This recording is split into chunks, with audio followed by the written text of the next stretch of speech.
If you beat me in chess, I will give you $2 million. Arrogant billionaire dared black Maid'S daughter. What happened next shocked everyone. Washington Square Park went dead silent.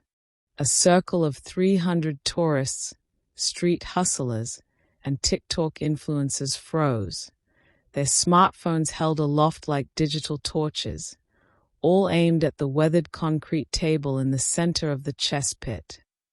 Michael Duranville, tech titan and self-proclaimed king of the board, leaned forward until his custom-tailored Italian silk shirt pressed against the graffiti-covered stone. His face, usually composed for Forbes covers, was a mask of crimson disbelief. He looked at the board, at the scattered remnants of his sophisticated Sicilian defense, with the expression of a man watching his empire crumble into the dirt. Across from him sat Lillian Walker. She was 12 years old, wearing an oversized black hoodie that swallowed her slight frame, her dark eyes reflecting nothing but the cold logic of the 64 squares. Her small hand hovered over a wooden knight, ready to deliver a blow that would strip $2 million from a billionaire's pocket. But to understand how a girl the world tried to keep invisible ended up holding a titan's legacy hostage, we have to go back. We have to go back to the shadows of the Duranville estate, 3 weeks before the wager. Back to when Lillian Walker was just the girl who wasn't supposed to be heard. Lillian Walker woke up every morning at 5 a.m. Not because she had a job, but because her mother did. For 7 years, the sound of Tanisha Walker's soft-soled nursing shoes clicking against the hardwood of their small apartment had been Lillian's true alarm clock. 12 years old, with hair tucked into tight, neat braids and a gaze that absorbed everything and revealed nothing, Lillian was a creature of the periphery. She lived in the service quarters of the Duranville mansion, a world of marble floors she was told not to scuff and silver platters she was told not to touch. Her morning routine was a study in silence. First, she would help her mother press the billionaire's shirts, her small hands moving with a precision that hinted at a mind built for patterns. Then, she'd pack her own lunch, a single apple and a cheese sandwich wrapped in a paper napkin. Her classroom wasn't a private academy. It was a cracked-screen tablet she'd found in a dumpster and nursed back to life with spare parts. But before the school bus arrived, Lillian did the one thing that made her feel powerful. She would creep down the back servants' staircase and stand behind the heavy oak doors of Michael Duranville's private study. Inside, the billionaire would be receiving his $500 an hour lessons from grandmasters. Lillian would press her ear to the wood, her mind visualizing the board she couldn't see. She memorized the theories, the openings, and the flawless logic of the elite. In her pocket, she carried a single chess piece, a black pawn she'd found in the garden mulch years ago. It was chipped at the base and smelled of damp earth. "Don't let them see you, Lily," her mother would whisper whenever she caught her lingering near the master's wing. "In this house, the best thing we can be is ghosts. Ghosts don't get fired. Ghosts don't lose their housing." Lillian would nod, clutching the chipped pawn. "I know, Mama." Then she would head out into a world that had mastered the art of looking right through her. At school, Lillian was a ghost. She sat in the front row, took meticulous notes, and spoke only when called upon. Her teachers called her diligent but unremarkable. What they didn't know, what Michael Duranville was about to find out the hard way, was that Lillian wasn't just listening behind those doors. She was deconstructing his entire world, move by move. While Duranville played with gold-plated pieces on a marble board, Lillian was playing a different game in her head, a game where the quietest piece was the one that eventually took the king. Lillian Walker's world was measured in the distance between the ornate and the invisible. In the Duranville estate, a sprawling architectural marvel of glass and cold limestone perched above the Hudson, there were two versions of reality. There was the world of Michael Duranville, one of high-backed leather chairs, climate-controlled art galleries, and the sharp, rhythmic ticking of a grandfather clock that sounded like a countdown to a merger. Then there was the world of the shadows, the narrow service corridors and the linoleum-floored basement quarters where Lillian and her mother, Tanisha, lived. Lillian woke every morning at 5 a.m. to the sound of the mansion breathing. It was a low, mechanical hum of industrial vac systems and security sensors, a sound that signified the house was awake before its master. By 5:15, she was sitting at the small, laminate table in their kitchen nook, watching her mother's hands. Tanisha's hands were remarkable, steady, weathered by years of bleach and steam, yet capable of the most delicate movements. Lillian watched as her mother adjusted the collar of a crisp white dress shirt, her fingers dancing over the buttons with the speed of a professional. "Stay in the lines today, Lily," Tanisha would say, her voice a soft friction against the morning silence. It was her mantra. Stay in the lines. Don't be loud. Don't be seen. If the master of the house forgot they existed, they were safe. If they became a nuance or a distraction, they were a liability. Lillian would nod, her eyes fixed on the small, cracked screen of her discarded tablet. While other 12-year-olds were scrolling through social media, Lillian was locked in a digital battle against a level 10 grandmaster AI.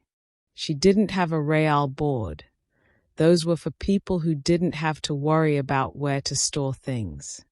Her board was a grid of pixels, and her pieces were flickering symbols.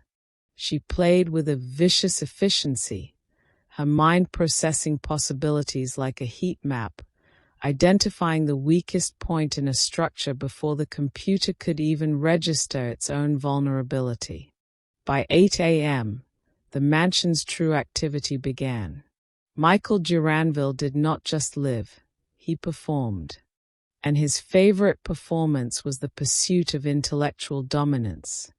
Lillian's school bus didn't arrive until later, which gave her a 2-hour window of ghost time. After helping her mother carry the freshly laundered linens to the upstairs closet, Lillian would slip away. She knew every creak in the floorboards, every angle of the security cameras, and every blind spot in the staff's rotation.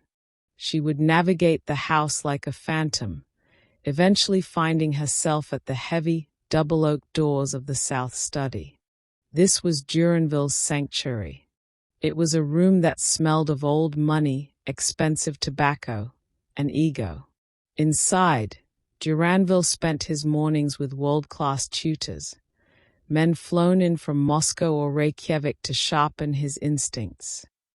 Lillian would press her back against the cool wainscoting just outside the door, her ear tilted toward the wood. She couldn't see the board, but she didn't need to. She heard the slide of the weighted felt across marble. She heard the sharp clack of a piece being captured. Most importantly, she heard the dialogue. "You're overextending the flank, Michael," a voice with a thick Russian accent would say. "You seek the kill before you have built the cage. Patience is the ultimate weapon." "I don't have time for patience, Yuri." Duranville's voice would boom, rich with the unearned confidence of a man who had never been told no. "I have the resources to overwhelm. Why play for the draw when I can crush the center?" Outside in the hallway, Lillian would close her eyes, visualizing the 64 squares in the darkness of her mind. She would see the board Duranville was describing, and then she would see the mistake he was making. He played chess the way he ran his tech empire, with brute force and high capital aggression. He viewed the pieces as employees to be sacrificed for a quarterly gain. He lacked the one thing her grandmother had told her was essential before she passed: the ability to feel the board's soul. Lillian would reach into the pocket of her faded jeans and thumb the chipped black pawn she'd found in the garden. It was her anchor. While the men inside discussed hypermodernism and the Reti opening with academic coldness, Lillian was calculating something much more dangerous. She was learning his patterns. She knew that when Duranville was frustrated, he favored his bishops. She knew that when he was arrogant, he neglected his back-rank defense. She was building a psychological dossier on a man who didn't even know she knew how to read. Sometimes, the door would fly open unexpectedly. Lillian would vanish into a nearby alcove or slip behind a velvet curtain with the practiced grace of a deer in the woods. She would watch through the sliver of a doorway as Duranville walked past, his phone pressed to his ear, barking orders about server farms and stock buybacks. He was a tall man, physically imposing, with silvering hair and eyes that looked through people rather than at them. To him, Tanisha was the help, and Lillian was the help's daughter, a background detail, like a vase or a rug. One Tuesday, while Duranville was away on a business trip to Tokyo, Lillian found the study door unlocked. Her heart hammered against her ribs, a frantic, rhythmic drumming. She shouldn't. She knew the rules. Stay in the lines. But the pull was too strong. She slipped inside. The room was breathtaking. Floor-to-ceiling windows looked out over the manicured lawn, but Lillian only had eyes for the center of the room. There, resting on a pedestal of mahogany, was a custom-made chess set. The board was alternating squares of obsidian and white jade. The pieces were hand-carved, heavy with the weight of real silver and gold. Lillian approached it as if it were a holy relic. She reached out, her fingers trembling, and touched the white queen. The metal was cold, smooth, and perfect. It felt nothing like the flickering pixels on her cracked tablet. This was a piece with weight, a piece with consequence. She stood there for a long moment, looking at the position left on the board from Duranville's last session. It was a complex mid-game tangle. The grandmaster had left him with a puzzle to solve upon his return. Lillian looked at it for 3 seconds. She saw the proper solution, the one the books would suggest. Then, she saw the street solution. The move that wasn't elegant, wasn't correct, but would end the game in 4 moves by exploiting the opponent's psychological need to protect his strongest piece. She reached out to move the knight, her hand inches from the silver. "Lillian." The voice was a sharp whip crack. Lillian jumped, her heart nearly leaping from her chest. Her mother stood in the doorway, her face pale, holding a duster like a shield. "What are you doing?" "Out. Now." Tanisha hissed, grabbing Lillian's arm and pulling her into the hallway. "I was just looking, Mama. I wasn't going to break it." "Looking is how you get noticed," Tanisha whispered, her eyes darting around the empty corridor. "And noticed is how you get sent back to the Bronx with nothing but the clothes on your back. Do you understand me? He is not a man you play with, Lily. He is a man who owns the world we live in. We are guests here only as long as we are invisible." Lillian looked down at her shoes. She felt the chipped pawn in her pocket, its rough edges digging into her palm. She wanted to tell her mother that the man who owned the world didn't even see the mate-in-force sitting right in front of him. She wanted to say that being a ghost was a choice, and she was tired of being haunts. But she didn't. She just nodded, letting her mother lead her back to the basement, back to the shadows where it was safe. But as she walked, Lillian wasn't thinking about safety. She was thinking about the obsidian board. She was thinking about how the Gold King looked so much more fragile than it did on her screen. And she realized that Michael Duranville wasn't a king at all.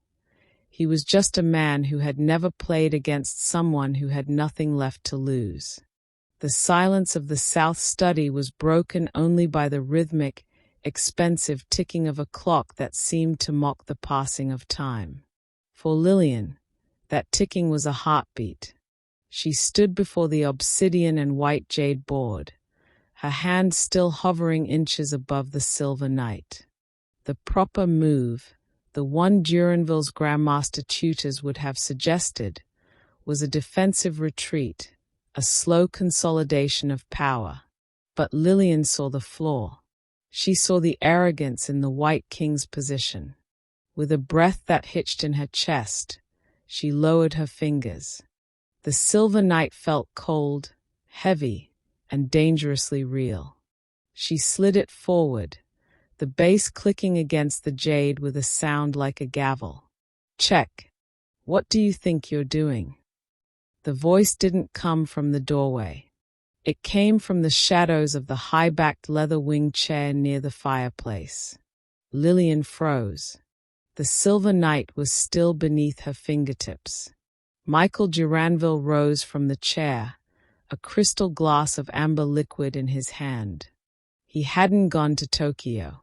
He had been sitting there the entire time, a predator watching a curious mouse enter the trap. He stepped into the light, his silk robe billowing slightly, his eyes fixed not on Lillian, but on the board. I'm sorry, sir," Lillian whispered, her voice vanishing into the vastness of the room. She pulled her hand back as if the silver had turned to white-hot iron. I was cleaning." Duranville didn't look at her. He walked to the table, his gaze locked on the position of the pieces. He looked at the knight she had moved, the unorthodox, ugly move that bypassed all his classical training. His brow furrowed.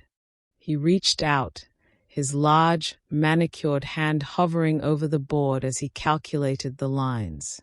10 seconds passed. 20. The silence became a physical weight, pressing the air out of Lillian's lungs. "You play," he said. It wasn't a question. It was an accusation. "A little, sir. On my tablet." Duranville let out a short, dry bark of a laugh. He finally looked at her, his blue eyes cold and analytical. He saw a 12-year-old girl in a faded hoodie, the daughter of the woman who scrubbed his toilets. He saw a ghost who had dared to touch his masterpiece. "You didn't just play a move, Lillian. You ruined a 3-week-old positional study. Do you have any idea how much that lesson cost me?" He took a sip of his drink, his ego clearly bruised by the fact that a child had seen a tactical shot he had missed. "You people think everything is a game. You think you can just wander in here and disrupt the work of masters because you've won a few matches against a computer program." "I'm sorry, Mr. Duranville," Lillian said, backing toward the door. "It won't happen again." "No, it won't," he snapped, his voice sharpening. The embarrassment of her finding the move was curdling into a cruel sort of amusement. He wanted to crush the spark he saw in her eyes. He wanted to remind her of the gravity of the world she lived in. "You think you're smart, don't you? Sitting in the hallway, eavesdropping. You think because you can move a piece, you belong at this table." He set his glass down on the mahogany pedestal with a definitive thud. "Let's have a lesson in reality, Lillian. A lesson in stakes." He pulled out the chair opposite him, the heavy leather groaning. "Sit." Lillian hesitated. "My mother, she's waiting for me." "Sit down," he commanded, his voice dropping an octave. "If you're going to touch my board, you're going to finish what you started. But we aren't playing for fun. In this room, we play for value." He reached into the pocket of his robe and pulled out a checkbook. With a flourish of a gold fountain pen, he scribbled a figure and tore the slip of paper off. He slapped it onto the table next to the board. $2 million. Lillian's eyes widened. She couldn't even process the number. It was more money than her mother would earn in 5 lifetimes. It was a house. It was college. It was freedom. "This is a check for $2 million, Duranville said, a predatory smirk playing on his lips. "If you beat me, right here, right now, it's yours. I'll hand it to your mother myself. You can leave this house and never look back." Lillian felt a surge of hope so violent it made her dizzy. But then he leaned closer, his shadow falling over the white jade squares. "But," he continued, his voice like silk wrapped around a blade, "when you lose, and you will lose, your mother is fired. Today. No references. No severance. I'll make sure she never finds work in this city again. You'll be out on the street by sunset." The hope vanished, replaced by a cold, paralyzing terror. He wasn't playing a game. He was gambling with her mother's life. He was using his wealth as a bludgeon to punish her for her curiosity. "That's not fair," Lillian breathed. "Fair is for people with equal standing, Lillian," Duranville said, resetting the pieces with clinical speed. The gold and silver clinked mockingly. "In the real world, there are those who set the stakes and those who suffer them. You walked into my study. You touched my board. You wanted to be a player. Here is the price of admission." He looked at her, waiting for her to break. He expected her to cry, to apologize again, to scurry back to the basement like a frightened animal. He wanted to see the moment she realized she was nothing compared to him. Lillian looked at the check. Then she looked at the door, thinking of her mother's tired smile and the way she soaked her feet in Epsom salts every night after 12 hours of cleaning. She thought of the ghost life they led. Slowly, her trembling stopped. A strange, icy calm settled over her. It was the same feeling she got when she reached the endgame on her tablet, the moment when the board simplified and only the truth remained. Duranville thought he was the master of the world, but on these 64 squares, he was just another king with a vulnerable back rank. Lillian didn't say a word. She pulled out the chair and sat down. She was so small that her chin barely cleared the table, but her eyes were level with his. Duranville's smile flickered for a fraction of a second. He hadn't expected her to stay. He cleared his throat, regaining his composure, and pushed his king's pawn forward 2 squares. "White moves first," he said, his voice regaining its arrogant edge. "Try to keep up, Lillian. This isn't the Bronx. This is the big leagues." Lillian didn't look at the check again. She reached out and moved her pawn, meeting his aggression with a symmetry that felt like a challenge. The unpardonable sin had been committed, but as the clock in the corner ticked, Lillian realized she wasn't the one who should be praying for forgiveness. She was the one about to deliver the judgment. The heavy silence of the South study was punctuated only by the aggressive, rhythmic snap of Michael Duranville's fingers against his gold-plated pieces. He played with a theatrical flair, each move accompanied by a dismissive smirk, as if the mere act of sitting across from him was a debt Lillian could never repay. He opened with a standard king's gambit, a bold, attacking sequence designed to intimidate novices and force them into a defensive crouch. He expected Lillian to hesitate, to squint at the board in confusion, or to perhaps ask for a moment to think. Instead, Lillian answered in less than a second. Her hand flicked out like a viper, moving her pawn with a dry, wooden click that echoed against the obsidian. She didn't look at the $2 million check. She didn't even look at Duranville's face. She looked through the board, her mind already 6 moves deep into a branching tree of possibilities that Duranville's expensive tutors had never touched upon. The tech mogul's smirk faltered for a fraction of a second before he regained his composure, counterattacking with a knight. Again, Lillian responded instantly. The pace of the game shifted from a stately, aristocratic duel into something frantic and predatory. Duranville's breathing hitched. He was used to the slow, academic pace of grandmaster sessions, matches that breathed and sighed over hours. But Lillian was playing with vicious speed, a style forged in the fires of online blitz lobbies and the 3-minute timers of street hustlers. To her, the board wasn't a site for a polite conversation. It was a battlefield that rewarded the fastest reflex and the sharpest instinct. "Slow down," Duranville muttered, his hand hovering over his queen. He was sweating now, the fine sheen of perspiration catching the light of the crystal chandelier. "This isn't a race, girl. It's a game of intellect." "I thought you said you didn't have time for patience, sir," Lillian replied softly, her voice devoid of malice but sharp with a terrifying clarity.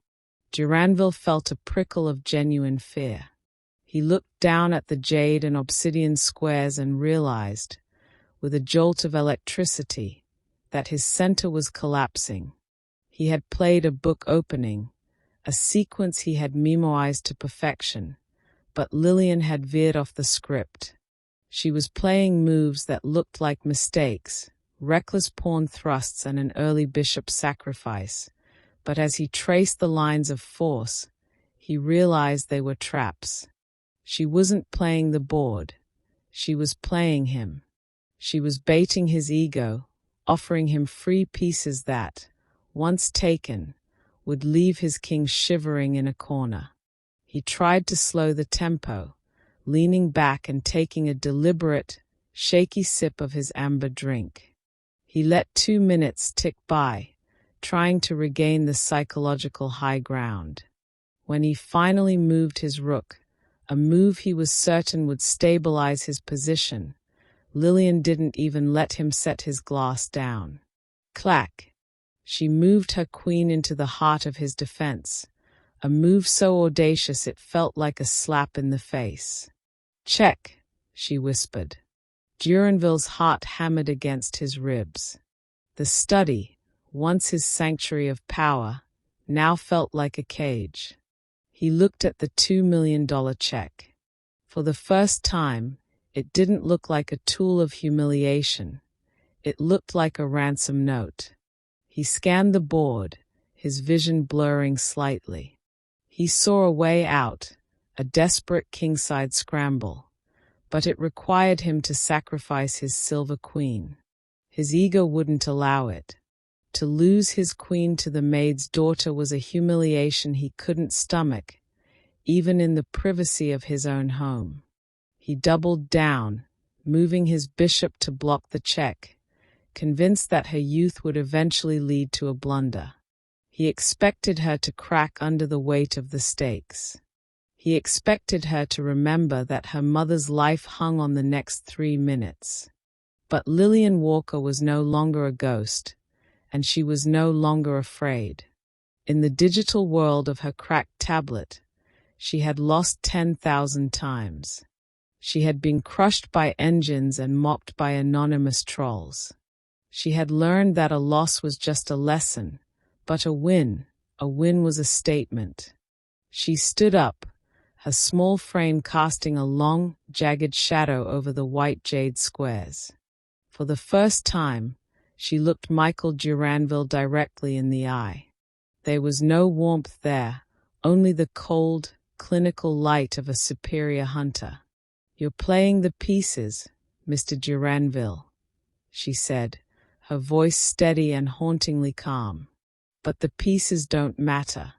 Only the squares do. And you don't own the squares anymore." With a final, decisive snap that sounded like a bone breaking, she slid her rook to the back rank. It was a move of startling simplicity and devastating power. Duranville reached for his king, his fingers trembling so violently he nearly knocked over the gold-plated piece. He traced the lines. He looked for a block, a capture, a flight square. There were none. The unorthodox girl with the street tactics had woven a web of silver and gold that left him paralyzed.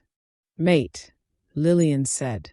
The word hung in the air, heavier than the $2 million check, more permanent than the mansion's foundations. The ticking clock reached the top of the hour and chimed, a low, funeral knell for the billionaire's pride. Duranville stared at the board, his face turning a sickly shade of gray. He had lost. Not to a grandmaster, not to a rival, but to the silence he had ignored for years. And as he looked at Lillian, the malice in the room didn't come from the girl. It radiated from the man who realized that his money could buy the board, but it could never buy the game. The echo of the word mate seemed to vibrate against the glass walls of the study, a fragile sound that shattered the carefully constructed reality of Michael Duranville. For a long, suffocating minute, the billionaire did not move. He stared at the board, the obsidian squares, the silver and gold pieces, the undeniable geometry of his own defeat. The $2 million check lay between them, a small slip of paper that suddenly carried the weight of an anchor. Lillian remained seated, her hands folded in her lap, her breathing shallow but even. She didn't gloat. She didn't smile. She simply waited for the man across from her to acknowledge the truth. But as the seconds ticked by, the silence in the room shifted. It was no longer the silence of shock. It was the pressurized, toxic silence of a storm front moving in. Duranville's face, previously a sickly gray, began to flush a deep, mottled purple. His eyes, once sharp and analytical, turned glassy with a burgeoning, irrational rage. He looked at Lillian, really looked at her, and for the first time, he didn't see a ghost. He saw a threat. He saw a 12-year-old girl who had just stripped him of his dignity, his intellectual superiority, and a significant sum of money. "How?" he whispered, the word rasping like sandpaper. "I told you, sir," Lillian said softly. "The squares. You were so worried about the king that you forgot about the space around him." Duranville's hand shot out, but he didn't reach for his king. He grabbed the edge of the mahogany pedestal and shoved it. The heavy board groaned, pieces sliding and clattering against each other, the perfect obsidian and jade alignment ruined in a fit of pique. He stood up, towering over her, his shadow swallowing her completely. "No," he backed, the volume of his voice making Lillian flinch. "No, that wasn't chess. That was an impossibility. I've played grandmasters who couldn't find that line in 3 minutes. I've studied with the best minds in Europe." He began to pace the length of the Persian rug, his silk robe snapping behind him. A child who lives in my basement, a child who plays on a trash heap tablet. You expect me to believe you found a back-rank mate in 6 against a Sicilian defense that I've mastered over a decade. "I saw the move, Mr. Duranville," Lillian said, her voice trembling now. The icy calm was beginning to melt under the heat of his anger. "I've seen you play it before. From the hallway. I knew you'd move the bishop. Duranville stopped mid-stride. He turned to her, a cruel, jagged smile twisting his lips. From the hallway. Of course. And what else were you doing in the hallway, Lillian? Were you holding a phone? A transmitter? Maybe a hidden earpiece tucked under those braids. Lillian's brow furrowed in confusion. What? No. I don't even have a phone. Don't lie to me, he roared, slamming his fist onto the desk. The crystal glass rattled and tipped, amber liquid bleeding into the expensive wood. I know how this works. You're a digital native, aren't you? You found a way to bridge into my Wi-Fi. You were running a hidden engine, Stockfish, Alpha Zero, feeding you the moves through some Bluetooth trickery. It's the only explanation. It's the only way a peasant girl beats a master. I didn't cheat, Lillian said, her eyes stinging with hot, indignant tears. I played the game. You saw me. My hands were on the table. I saw what you wanted me to see. Duranville reached for the $2 million check. He held it up, the paper fluttering in his shaking fingers. You thought you were so clever. You thought you could walk into my house, use my own technology against me, and walk out a millionaire. You think I'm that soft. He looked at the check, then looked at Lillian with a coldness that felt like a physical blow. This is fraud. This is an attack on my character and my home. With a slow, deliberate motion, Duranville gripped the ends of the check. The sound of the paper tearing was sickeningly loud in the quiet study. Rip. He tore it again. And again. The $2 million, the house for her mother, the education, the escape, drifted to the floor in a dozen white confetti pieces, landing in the puddle of spilled liquor. The bet is void, Duranville sneered, leaning down until his face was inches from hers. You cheated. You broke the rules of the house. And in this house, there are consequences for thieves. Lillian stared at the shredded paper on the floor. Her chest felt hollow, as if he had reached inside and physically removed her heart. The hope that had flared so brightly minutes ago was now nothing but ash. She realized then that the game had never been fair. Even when she won by the rules of the board, he would simply change the rules of the world. I won, she whispered, her voice breaking. You know I won. I know you're a liar, Duranville countered, his voice dropping to a deadly, low hiss. And I know that your mother has failed in her primary duty, keeping her brat under control. You wanted to be a player, Lillian. You wanted to see what happens when the stakes are real. Well, look closely. He turned toward the internal intercom on his desk and pressed the button for the kitchen staff. Lillian's blood ran cold. Tanisha, Duranville's voice boomed through the house, stripped of all its previous aristocratic polish, leaving only the raw, ugly sound of a man who had lost his soul to his ego. Get up here, now, and bring your daughter's things. You're finished. Lillian sank back into the leather chair, the weight of the great betrayal crushing the breath from her lungs. She looked at the ruined board, the silver knight fallen on its side, and finally understood the lesson Duranville had intended to teach her. It wasn't about chess, and it wasn't about intellect.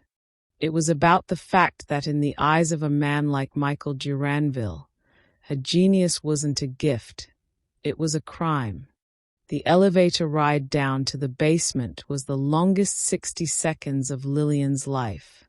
The gold-leafed mirrors of the lift reflected a girl who looked smaller than she had 10 minutes ago, her shoulders hunched as if trying to disappear into the fabric of her hoodie.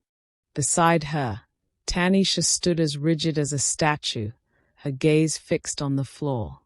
She hadn't said a word since Michael Duranville had screamed his verdict through the intercom, but the way her knuckles were white against the handle of her cleaning caddy told Lillian everything.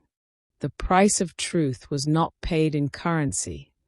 It was paid in the sudden, violent erasure of their existence. When the doors slid open to the service level, the clinical brightness of the fluorescent lights felt like an interrogation.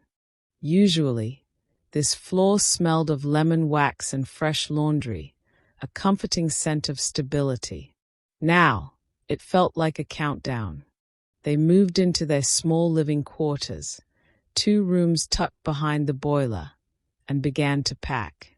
There were no suitcases, only heavy-duty black trash bags that crinkled with a sound like breaking glass. "Mama, I'm sorry," Lillian whispered, her voice cracking as she folded a sweater. "I won. I really won." His lying about the cheating. Tanisha stopped. She looked at her daughter, and for a moment, the fear in her eyes was replaced by a weary, devastating flash of recognition. "I know you didn't cheat, Lily. I know how your mind works. I've seen you play those games until the tablet burned your hands." She shoved a stack of towels into a bag with a force that made her breath hitch.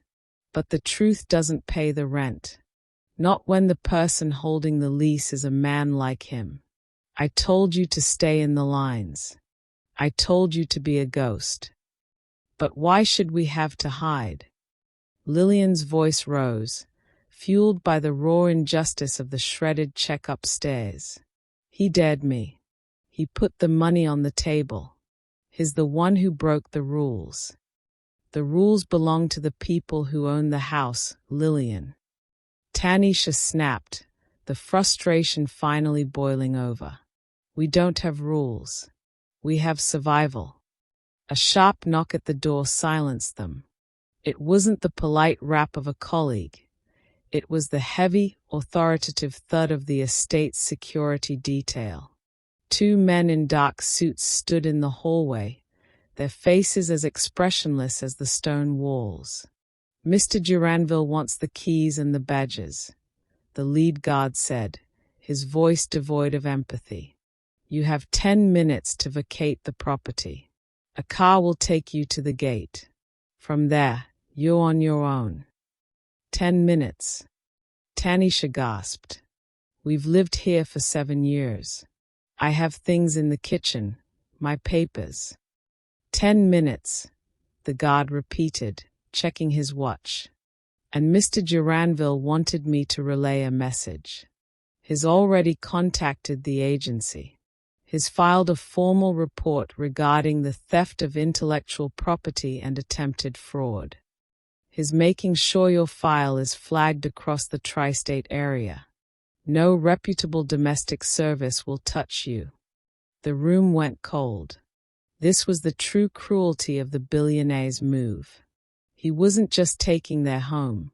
He was poisoning the ground they walked on. He was blacklisting a woman whose only crime was raising a daughter who was smarter than her employer. The exit was a blur of humiliation. They were marched through the service entrance, carrying their lives in plastic bags. As they were driven to the perimeter of the estate in a black SUV, Lillian looked back at the glass towers of the mansion. She saw a silhouette in the high window of the south study, Duranville, standing with a fresh glass of amber liquid, watching them be discarded like yesterday's trash. He hadn't just beaten her. He had attempted to delete her.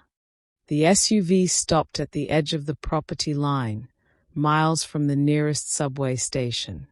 The guard hopped out, dumped their bags on the gravel shoulder of the road, and climbed back in without a word. The gates of the Duranville estate buzzed and clicked shut, the heavy iron bars looking like the teeth of a trap that had finally closed. Lillian and Tanisha stood on the side of the highway, the wind from passing cars whipping Tanisha's thin coat. The sun was beginning to set, casting long, jagged shadows across the road. The silence out here was different from the silence of the mansion. It was the silence of the void. "Where are we going, Mama?" Lillian asked, clutching her backpack. Tanisha looked down the long, gray stretch of road leading toward the city. Her face was set in a mask of grim determination, but her hands were shaking. "To the bus station. We have enough in the emergency jar for a few nights at your Aunt Sarah's in the Bronx. After that." She trailed off, the weight of the blacklist hanging over her like a shroud. Lillian reached into her pocket. Her fingers brushed against the chipped black pawn, the only piece of property she had left. She felt the jagged edge where the crown was broken. Up until an hour ago, that piece had been a toy, a memory of a grandmother who told her to see what others missed. Now, it felt like a weapon. As they began the long walk toward the station, dragging their bags behind them, Lillian didn't cry. She watched the way the light hit the gravel, the way the patterns of the road shifted and merged. Duranville thought he had won because he had cleared the board. He thought that by throwing them out, he had ended the game. But Lillian knew something he didn't. She knew that the most dangerous move in chess isn't the one that takes the most pieces. It's the move that changes the nature of the struggle. He had taken her home, her mother's job, and their security. He had stripped away everything that made her feel she had to be a ghost. The price of truth was high, but as Lillian looked at her mother's tired profile, a new kind of heat began to simmer beneath her ribs. It wasn't the quiet logic of the study anymore. It was the fierce, desperate calculation of the street. Duranville had tried to crush her spirit, but all he had done was remove the walls that kept her contained. The game wasn't over. It had just moved to a board where he didn't own the squares. The air in the Bronx was thick with the scent of rain and exhaust, a far cry from the filtered, lavender-scented climate of the Duranville estate. Lillian sat on the edge of a sagging sofa in Aunt Sarah's cramped apartment, the blue light of her cracked tablet illuminating her face in the dark. For 3 days, her mother had been a shell of herself, staring at her phone in the hopes of a callback that never came. The blacklist was working. Every agency Tanisha contacted had the same response, a polite but firm rejection, citing irregularities in her previous employment. Duranville had moved beyond winning a game. He was attempting to erase their future. But he had forgotten one thing about the digital age. A man like him is never as alone as he thinks he is. Lillian scrolled through her notifications, her fingers moving with the same restless precision they used on the chessboard. She had spent the last 7 to 2 hours searching for something, anything, to prove the truth. And then, she found it. Deep in the comments section of a chess forum, a link had been posted to a private cloud drive titled South Study Security Backup. Someone within the mansion staff, perhaps a ghost like her mother, someone tired of the billionaire's tyranny, had pulled the footage. Lillian clicked the link. The video was high definition, captured from the discreet dome camera hidden in the study's crown molding. It showed everything. It showed Lillian sitting small and steady at the obsidian table. It showed the silver knight delivering the final, crushing checkmate. Most importantly, it showed Michael Duranville's transformation. It captured the moment his face turned a toxic purple, the way he shoved the mahogany pedestal, and the chilling, jagged sound of the $2 million check being torn into confetti. The audio was crystal clear. The bet is void. You cheated. You're a liar. Lillian felt a cold shiver of vindication. She didn't want the money anymore, at least, not his money. She wanted the world to see the grandmaster of tech for what he truly was, a man who couldn't handle losing to a child. With a few taps, Lillian began the process. She didn't post it from her own account. She knew how Duranville's lawyers worked. Instead, she routed the file through a VPN and sent it to 3 of the biggest chess influencers on YouTube and a prominent investigative journalist known for exposing tech bro culture. She titled the email simply, "The $2 million checkmate." By the next morning, the world had changed. It started as a ripple on a niche chess subreddit, but by noon, it was a tidal wave. The video exploded. On Twitter, #Duranville Tantrum and #JusticeForLillian began to trend globally. People weren't just shocked by the chess, though grandmasters were already flooding the comments sections to marvel at Lillian's unorthodox and brilliant backrank execution. They were horrified by the cruelty. By the time Lillian walked into Aunt Sarah's kitchen for breakfast, the video had 10 million views. She found her mother standing over the small television, her hands trembling as she watched a national news morning show. The footage, which appears to be from inside the Duranville estate, the anchor was saying, shows the tech mogul Michael Duranville reneging on a high-stakes bet after being defeated by the 12-year-old daughter of his domestic staff. The public outcry has been immediate, with Duranville's company stock dropping 4 points in early trading. Lillian watched as the screen showed a still frame of her face, determined, focused, and completely unafraid. The backlash was a digital wildfire that Duranville's PR team couldn't contain. High-profile chess personalities began analyzing the game move by move, debunking the hidden AI theory by pointing out that her moves were too human, too intuitive, and too specific to Duranville's personal weaknesses to be the work of a computer. They called it the Bronx defense. Duranville tried to release a statement, claiming the video was heavily edited and AI-generated, but the damage was permanent.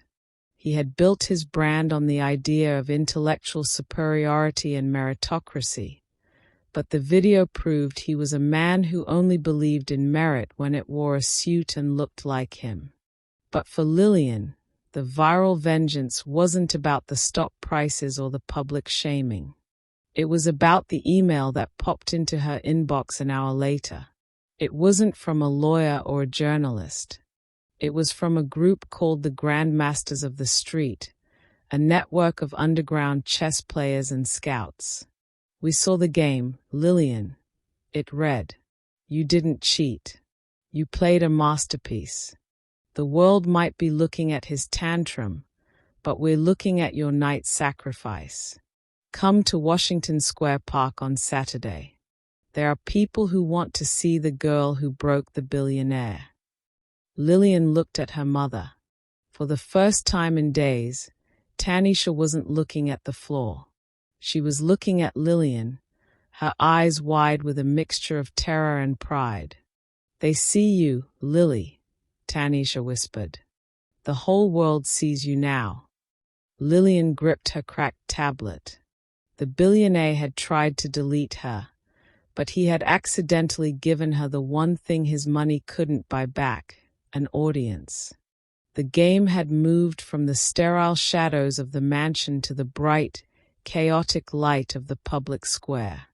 Duranville thought he had finished her by tearing up the check, but he had actually just cleared the way for her opening move. The viral vengeance was just the beginning. The ghost was finally coming into focus. The Saturday air in Washington Square Park was crisp, smelling of damp earth and the roasted nuts of street vendors, a sharp contrast to the sterile, filtered oxygen of the Duranville estate. Lillian walked beside her mother, her hands shoved deep into the pockets of her hoodie, clutching the chipped black pawn like a talisman. She felt exposed. For years, Her safety had been tied to her invisibility, but today, every head seemed to turn as she passed. The viral video had transformed her face into a symbol, and the whispers followed her like a wake. They reached the southwest corner, the legendary chess pit, where the concrete tables were pitted with age and the air hummed with the aggressive click-clack of blitz games. This was the home of the street grandmasters, men and women who played for rent money, for pride, and for the sheer adrenaline-soaked joy of the hunt. A tall man with skin the color of polished mahogany and a salt and pepper beard stood up from a center table. He wore a newsboy cap and a vest covered in brass pins from tournaments long forgotten. This was Bishop Ben, the unofficial dean of the park players. He looked at Lillian, not with the condescending pity of Michael Duranville, but with the squinted, appraising eye of a jeweler looking at a raw diamond. "You the one?" Ben asked, his voice a deep, gravelly baritone that seemed to vibrate in the pavement. "The one who made the billionaire cry." Lillian nodded once, her throat tight. "I'm Lillian." A circle began to form, hustlers in puffer jackets, NYU students with oversized headphones, and old men who had been sitting at these tables since the 70s. Ben gestured to the stone seat across from him. "Talk is cheap on the internet, little sister. In the pack, the truth is on the board. Sit. Let's see if that night's sacrifice was a stroke of genius or just a lucky stumble." Tanisha squeezed Lillian's shoulder, a silent gesture of permission and fear. Lillian Saturday. The stone was cold and rough against her legs, a world away from the leather chairs of the South Study. Ben didn't use silver or gold pieces. He pulled out a weighted plastic set, the white pieces yellowed by sun and nicotine. He slammed a chess clock down between them, setting it to 3 minutes. "Blitz," Ben grinned, revealing a gold tooth. "No time for theories here. Just soul." The game was a blur. Ben played with a chaotic, swashbuckling style that felt like a street fight, all elbows and feints. He taunted her, trash-talking under his breath to break her concentration, a tactic Duranville would have found beneath him but one that was far more effective. Lillian felt the pressure rising, the frantic ticking of the clock echoing her heartbeat. But as she looked at the board, she realized she wasn't alone. The other players were leaning in, their silence a form of respect. They weren't watching a maid's daughter, they were watching a peer. Lillian's hands moved with a newfound fluidity. She stopped trying to play correctly and started playing honestly. She countered Ben's chaos with a cold, geometric precision, her fingers dancing over the plastic pieces. When she finally trapped Ben's king in a corner with a ladder mate, the park erupted. Ben threw back his head and laughed, a great, booming sound that chased away the last of Lillian's lingering shame. "Lord have mercy," he chuckled, shaking his head. "She's got the ghost in her. That wasn't luck. That's vision." Over the next few weeks, the chess pit became Lillian's academy. This was her new family. There was Fast Eddie, who taught her how to use the clock as a weapon, Maria, a former Soviet prodigy turned street hustler, who drilled her on endgame theory until Lillian could win with nothing but a king and 2 pawns, and Pop Jenkins, who taught her the most important lesson of all, how to read the person across the table. Duranville lost because he thought he was playing a computer, Pop told her one afternoon, sliding a paper cup of lukewarm tea toward her. He didn't realize he was playing a human being who had been watching him for years. "You saw his soul, Lily. Now you gotta learn to hide yours until the trap is set." They refined her raw talent, stripping away the hesitancy she had developed in the mansion. They taught her that her street style wasn't a defect, it was an evolution. While the professional world relied on databases and memoized lines, the street grandmasters relied on intuition and psychological warfare.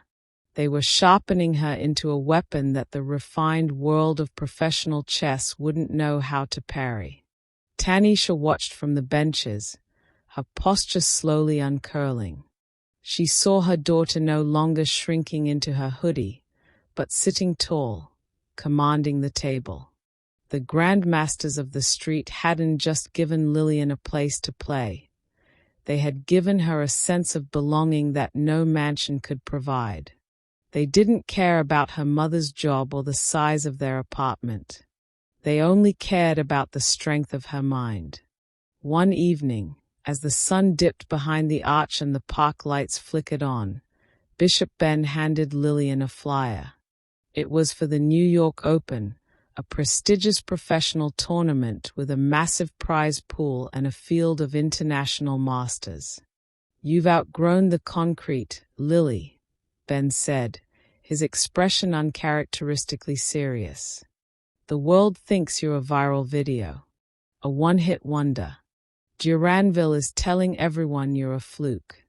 It's time to show him the street doesn't just play, it conquers."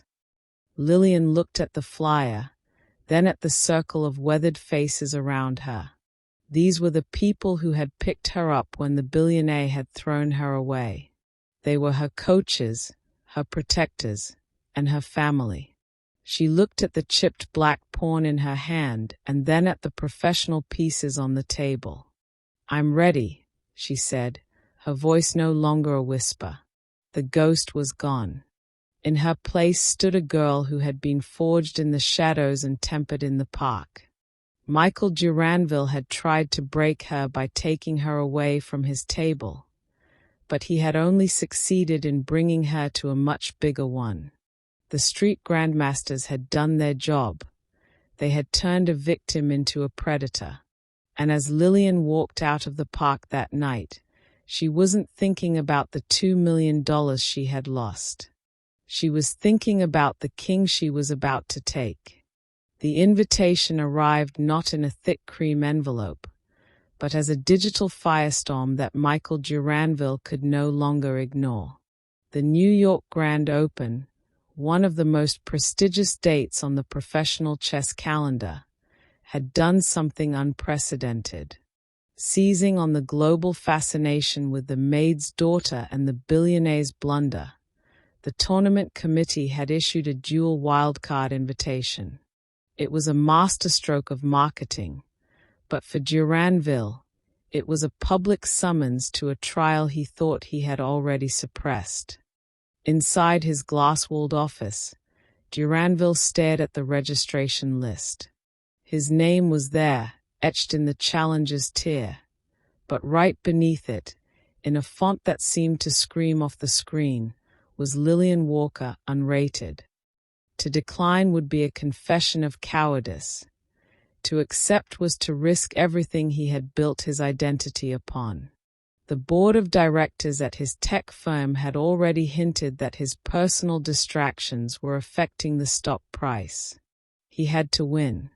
He had to prove the viral video was a statistical anomaly, a fluke born of a distracted moment and a child's lucky guess. For Lillian, the invitation was the open door she had been training for in the wind-whipped corners of Washington Square Park. The $2 million check was gone, shredded into the history of the Duranville estate, but the prize for the Open was something more durable, a professional ranking and a scholarship that would secure her mother's future without ever needing to touch a billionaire's laundry again. The weeks leading up to the tournament were a study in two very different kinds of preparation. Duranville retreated into his mansion, hiring a team of 3 international masters to act as a human think tank. He spent 12 hours a day in a darkened room, illuminated only by the glow of 3 different chess engines, memorizing 10,000 variations of the Queen's Gambit. He treated the game like a software patch, a bug in his reputation that needed to be coded out through sheer repetition and high-cost resources. Lillian's training was noisier, grittier, and far more human. She sat at the park tables until her fingers were numb, playing against anyone who dared to sit down. Bishop Ben and Maria pushed her into simultaneous exhibitions, making her play 6 games at once to sharpen her peripheral vision. They didn't give her engines, they gave her distractions. They shouted, they slammed pieces, they moved the clock, and they forced her to find the soul of the board amidst the chaos of the city. He's going to come at you with a machine's mind, Lily. Bishop Ben warned her as the sun set over the arch 2 days before the event. He's been programmed. He's going to play the perfect game. You can't beat a machine by being a better machine. You beat it by being the glitch. The morning of the Open, the Jacob Javits Center was packed with a crowd that felt more like a championship boxing audience than a chess congregation. The air was thick with the scent of coffee and the hum of 1,000 voices. When Duranville arrived, he was flanked by a security detail and a PR team, his jaw set in a hard, uncompromising line. He looked like a man going to war. Then Lillian walked in. She wore the same black hoodie from the park, her mother, Tanisha, walking beside her with a quiet, fierce dignity. Lillian carried no team, no engines, and no baggage, only the chipped black pawn tucked safely in her pocket. The tournament structure was a grueling gauntlet, but the bracket was destiny. By the semifinals, the inevitable had happened. The two of them were seated at table 1, under the glare of industrial spotlights and the unblinking eyes of 10 different live-stream cameras. The tournament director stepped forward, his voice echoing through the silent hall. Michael Duranville versus Lillian Walker. White to move. Duranville reached out, his hand steady but his eyes burning with a cold, desperate malice. He didn't see a girl. He saw the obstacle that stood between him and the restoration of his honor. He moved his king's pawn, the exact same opening he had used in the study 3 weeks ago. It was a psychological ploy, a way of saying I am not afraid of history. Lillian didn't hesitate. She didn't look at the cameras or the crowd or the billionaire's expensive watch. She looked at the squares. She felt the weight of the park, the lessons of the street grandmasters, and the memory of the ghost she used to be. She moved her piece with the vicious speed that had become her trademark, a sharp, clacking sound that announced to the room that the hunter had finally found her prey. Duranville's honor was on the line, but Lillian was playing for something he could never understand. She was playing for the truth. And as the first hour of the match unfolded, the open invitation revealed its true purpose. It wasn't just a rematch. It was the final, public dismantling of a man who thought he could own the game. The glitch had arrived, and Michael Duranville was about to find out that no amount of money could fix the crash that was coming.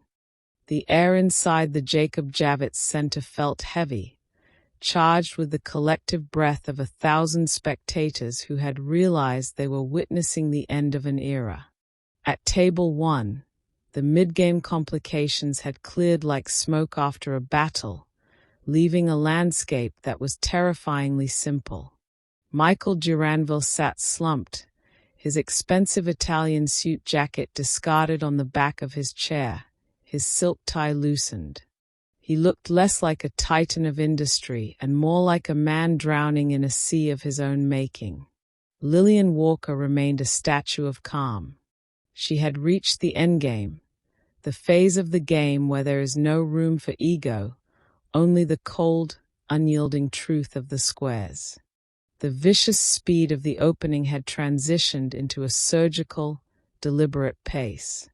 Every time she moved a piece, it felt like she was closing a door behind him. Duranville stared at the board, his eyes bloodshot. He had used every resource at his disposal. He had memorized the engine lines. He had studied her viral footage until he could see it in his sleep, and he had played with a desperate, crushing aggression. But Lillian wasn't playing the man who had fired her mother. She wasn't even playing the man who had called her a cheat. She was playing the game she had learned in the shadows of his mansion and perfected on the concrete of the park. The breakthrough came at the 4-hour mark. Lillian sacrificed her remaining bishop, a move that looked like a blunder to the casual observer but sent a ripple of gasps through the grandmasters in the front row. It was a street move, an intuitive strike that bypassed all of Duranville's theoretical training. By the time he realized it was a decoy, his king was trapped in a cage of his own pawns. Duranville reached for his rook, his fingers hovering over the silver piece. He looked at Lillian, searching for a flicker of hesitation, a sign of the 12-year-old girl he had bullied in his study. He found none. He saw only the Queen of the Bronx, a girl who had found her voice on a board where everyone was equal. With a trembling hand, Duranville tipped his king over. It fell with a dull, heavy thud against the wood, the sound of a $2 million ego finally shattering. The silence that followed was brief, broken by a single pair of hands clapping. Tanisha Walker stood in the front row, tears streaming down her face, her hands coming together in a rhythm of pure, unadulterated triumph. Then, the rest of the room joined in.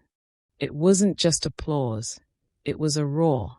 Bishop Ben, Maria, and the rest of the street grandmasters were on their feet, cheering for the girl who had proven that genius doesn't require a mansion to grow. The tournament director stepped forward, his voice barely audible over the crowd. The winner of the New York Grand Open, and our newest national master, Lillian Walker. The aftermath was a whirlwind of flashes and microphones, but Lillian moved through it with a quiet grace. She didn't look for Duranville. She didn't need to.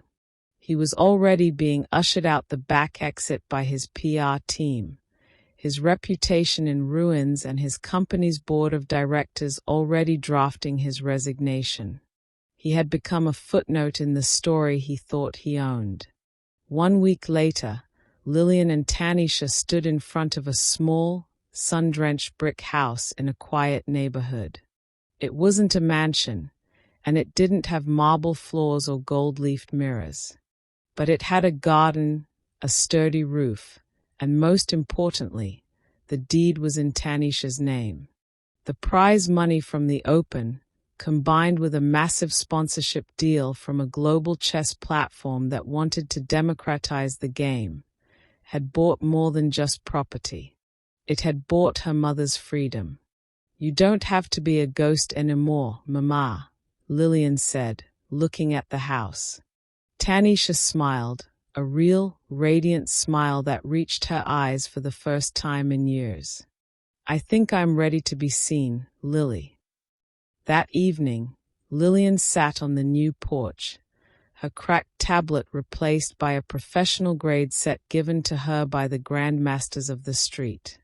She pulled the chipped black pawn from her pocket, the one she had carried through the shadows of the Duranville estate and the dust of Washington Square Park. She looked at the chipped crown and the worn base. She placed the pawn on the center of the new board. It looked small against the polished wood, but it didn't look out of place. It looked like a survivor. Lillian Walker had started as a shadow in a billionaire's house, a girl whose only power was what she could overhear through a closed door. She had been insulted, cheated, and discarded. But as she looked out at the street where kids were already setting up boards on plastic crates, inspired by the girl they saw on the news, she realized the truth. Michael Duranville had tried to teach her a lesson about limits, but he had accidentally taught her that the board has no limits for those who aren't afraid to see what others miss. The Queen of the Bronx reached out and moved her pawn forward 2 squares. The game was over, but her story was just beginning. And this time, she wasn't playing for a check. She was playing for the sheer, beautiful joy of the next move.